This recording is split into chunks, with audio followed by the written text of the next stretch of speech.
So ayan guys, no. Piniprepare ko na po yung mga rekado. Okay, may bawang, luya. Okay. At nag-ready na rin po ako ng hinugasan ko na rin po yung manok at tsaka nag-prepare na rin po ako ng kawali. Okay. So ngayon guys, ang gagawin ko na lang po ay ngayon po ay iniwa ko po yung luya at tsaka sibuyas. Isusunod ko naman po yung bawang. Okay. Yan po. Sinusunod ko na naman po yung bawang at nire-ready ko na po. So, yan po, no. So, ngayon guys, okay, naiwa ko na rin po yung bawang at binuksan ko na rin po yung mga sangkap na mga rekado upang maluto ko na rin po yung aking lulutuin. So, ang tawag po nga po pala doon sa lulutuin ko ay manok na may pinya. Okay, so naiwa ko na rin po lahat. Bawang, sibuyas, luya. At saka meron po akong paminta, lauren at saka asukal. Okay po, iinit ko na rin po yung ating kawali. So, yan guys, no? So, ngayon guys, niligay ko pala dyan ay yung gamit na mantika na po. At saka nagprito po ako ng chicken skin. Yan po. Ayan. Nagluluto na po ako ng chicken skin. Natatakot po ako lumapit ay baka tumalsik. Baka sakaling pong maputukan ako. Bata pa naman ako. Okay, yan po yung nahalo-halo ko na para madagdagan po yung mantika doon sa kawali. At saka kasi nga po kakulangan din po sa mantika gumamit na nga lang po ako ng gamit ng mantika. Yung mantika pong ginamit namin ay pinamprito ko po yan kanina. So para may gisa ko lang din po yung mga gulay. So hindi ko na po pinakita yung paggigisa ko dito. Okay po, yan na po na kita nyo po, no, naka-prepare na lahat, no, naigisa na rin at saka nailagay ko na rin yung manok at saka nailagay ko na rin yung pinya. So bali ganun po. Okay, lalagay ko na rin po yung toyo. Yan po yung last na ilalagay po natin. So, ilalagay lang po natin yan. Ilalahat po natin yan para swabe din po yung lasa. Ay, naglagay din pala ako ng sili doon sa aking mga ginisa. Hindi ko lang po naipakita kasi nga po tumakbo pa pababa doon sa kila Ma'am Joy para manguha na lang po ng sili. Okay po. So, ayan po, binuhos ko na po lahat. So, ngayon po, ibinuhos ko na po lahat. Ngayon, hahalo-haluin ko naman po. No? So, para po ay masarap yung ating luto. So, paano kaya pag hindi nagustuhan ng mga kasama ko ito? Mamaya palayasin ako dito sa dorm namin. Nag-day off po ako ngayon. Wala pong magawa. So, yan po, no?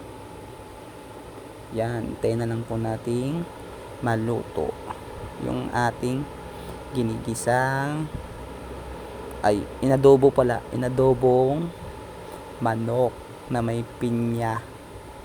Okay. So nagdagay din po ako ng luya dyan para matanggal din po yung langsa ng manok. Alam naman po natin na malangsa po talaga yung manok, no? Tsaka nagdagay pa tayo ng toyo. Dagdag langsa din po yung toyo. So dapat nga po patis lang dapat ginamit natin dyan Tsaka nagdagdag din tayo ng laurel para bumango-bango naman po. Kontra din po yan para sa langsa, no? So yan po, tinakpan ko ulit at okay na yun to, no? Sorry.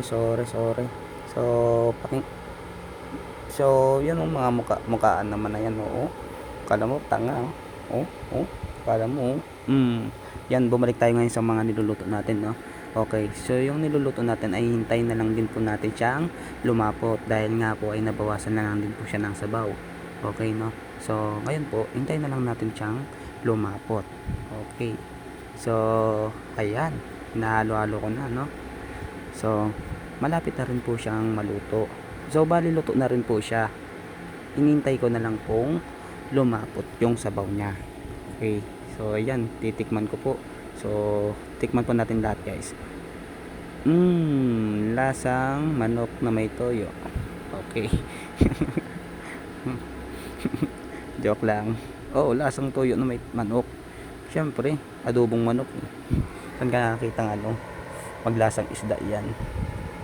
Okay, no? So, hintay na lang din po natin siyang lumapot. So, ayan po, lumapot na. Yan. Yan ang hinihintay ko. So, sana po ay hindi po ako mapalayas ng aking mga kasama. Oh, nilalaro-laro ko po. So, ayan po. Oh, nilalaro-laro ko pa yan. So, okay. Nilalaro-laro na po natin. Okay, no? Malapot na po yung sabaw-nan. Baka mekmoks yan. Okay, mekmoks ang nagluto eh. Masarap talaga yan. Okay, hintayin na lang po natin, no? So, ang lakas po ng ulan dito sa amin. So, bali masarap din po ito, no? Bagay din po dito yung 2x2. Okay. Mamaya po baka mag-shot kami. Baka maisipan po ng kasama ko na mag-shot. Sana magpa-shot sila.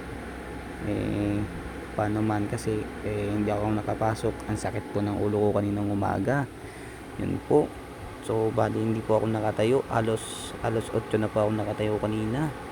Bali, yun po. Nag-decide na lang po ako na paglutuan na lang sila ng tanghalian at saka hapunan. So, hindi na rin po ako. So, maganda na rin po yung pakiramdam ko. So, yun guys. Salamat. Watching. Thank you for watching.